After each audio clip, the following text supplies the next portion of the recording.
All right, what's new is new. Back with another pick here today. In this one, we got the Milwaukee Bucks going to Phoenix to take on the Suns. Game 5 in the NBA Finals. Series is tied 2-2. Luckily, it's tied 2-2, man. I'm glad the Bucks won Game 4. I had no money in it, to be honest with you. I wasn't too sure. Stayed away from it. Was leaning Bucks, but, you live and you learn. Didn't take it. Should have because they covered. Obviously, that insane no call was, on Devin Booker was really ridiculous, man. You don't want to see that from a neutral perspective because what if, he stays in the game after fouling out really twice and knocks on a game winner or something? Not what you want to see, man, from a neutral perspective at least. But yeah, I don't know what to say about that. But in this game, the spread's at -4 for the Suns. They've lost two straight. The reason why I was weary about picking the Bucks in Game 4, even though that's what I was leaning on, was the fact that the Suns are the best team in the NBA when they're coming off of a loss. I believe they're like 18-7 or something like that. So they're one of the best teams when coming off a loss. That's really why I was unsure about it. But it is what it is. In this game, they're coming off of two losses, and the spread is -4. I think this is a 50-50 game, so I honestly couldn't blame you if you take the Bucks plus the spread. But I'm definitely leaning towards the Sun -4, and I'm leaning because I'm not actually picking it in this video. The pick we're making here is something I'm a little bit more confident in than Suns minus the 4, because I could definitely see this being a really close game, and I would like those points in this situation. But the prop I'm looking at is a player prop, and it's Chris Paul 32.5 or over 32.5 points, rebounds, and assists. So I mean, everyone saw what Chris Paul did in the last game. Wasn't great from him. Let's look at his, final stat line. Not that the stat line is everything, but you can get a great idea from it.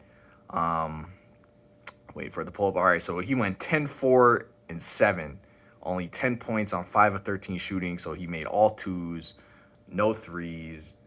Good assist numbers, decent, 4 rebounds, ain't great.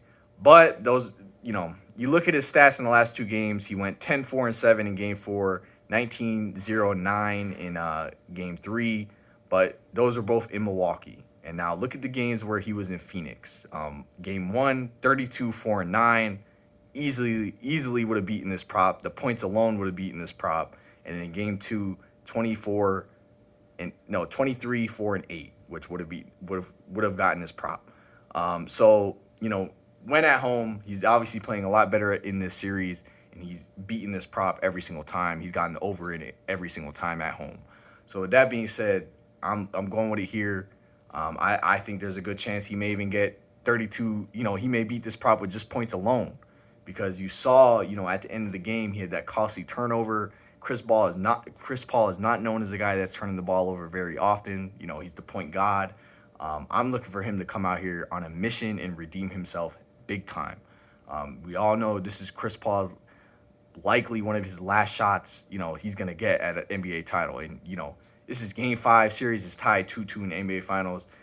The shots don't get, bigger than this, you know what I'm saying? So I think this is a game that Chris Paul has to be coming in, with a killer mentality, and I'm expecting him to ball out tomorrow, because the game is tomorrow. So with that being said, man, I'm feeling pretty confident in this pick. Looking at him to come out aggressive, and I like the points, rebounds, and assists, because some nights Chris Paul may be going off and it's not scoring the ball. It could be dishing 15 assists. So just in case that possibility, I'm going with the points, rebounds, and assists here, and I think this total is not much at all for a caliber of Chris Paul's player, or caliber of player that Chris Paul is, and coming off of such a bad game. And this is a must-win game for him, and this is Game 5. So that being said, Chris Paul over points, rebounds, and assists, 32.5. That'll be our pick. We'll see what happens. Be back for Game 6.